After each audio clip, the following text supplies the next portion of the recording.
If you're a potter, you know that feeling, right? You hold your breath as you shut the kiln door, just hoping your masterpiece makes it through. Well, today, we're going to talk about a tiny tool that can turn all that hope into certainty. We've all gone down this rabbit hole, searching for that one perfect magic number. But here's the thing. The best firing temperature, it's not really a single number. It's more of a process. The real answer depends on your clay, your glaze, and frankly, what you're trying to achieve with your piece.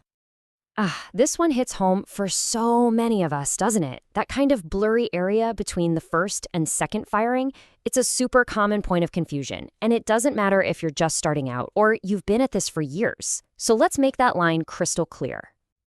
So the key to figuring all of this out isn't some crazy complex formula. It's actually this tiny, brilliant little tool, the pyrometric cone. This is what's going to help us replace all that guesswork with results you can count on time and time again. Okay, so what is it? Think of a pyrometric cone as a really, really smart ceramic thermometer. It's this small pyramid that's engineered to do just one thing perfectly: bend over once it's soaked up a very specific amount of energy. And that combination of heat and time, well, that's what we call heat work. And this, right here, is the critical difference. Your kiln's digital display, that just shows you the temperature, which is like a single snapshot in time. But cones, they measure heat work, the total effect of that temperature over a period of time. It's kind of like baking bread, you know? You can't just crank the oven to 500 degrees for 5 minutes and expect a perfect loaf. It needs the right temperature for the right amount of time. And it's the exact same thing for clay and glazes. They need that careful balance to mature properly. All right, so we get what they are. Now let's talk about how to use them. The cone chart can look a little intimidating at first, I get it, but really, it's just a simple key that unlocks predictable, successful firings. Okay, here it is. The number one thing that trips people up.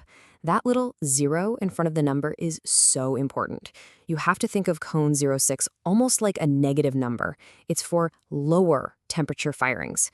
Cone 06 is a lot cooler than cone 6. Just remembering that one detail is half the battle, I promise. So let's look at the big players here. We usually start down at cone 06 for typical bisque fire.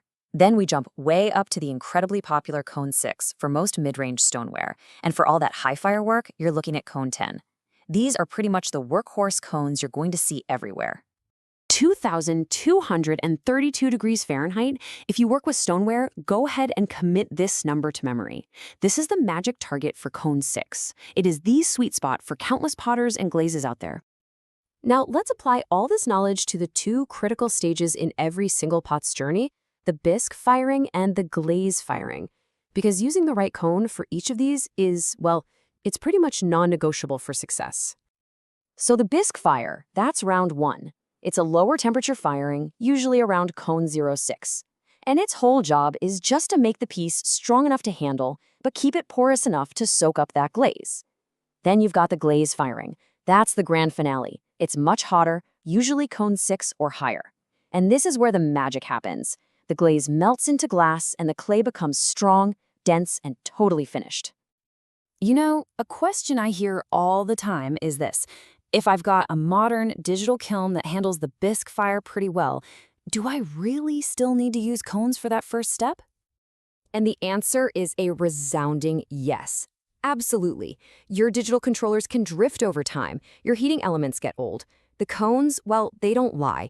They are your physical proof that your piece got the right amount of heat work, which makes sure it's perfectly prepped for glazing.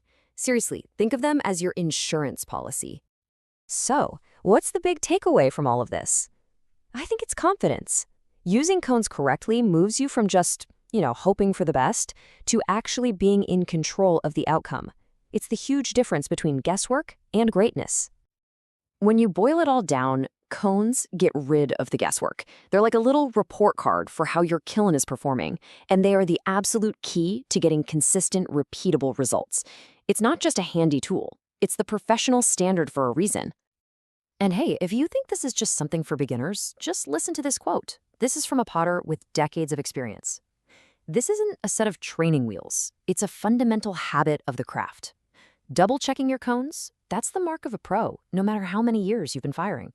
So there you have it. The pyrometric cone is no longer a mystery. It's not some complex code. It's your most reliable partner in the studio.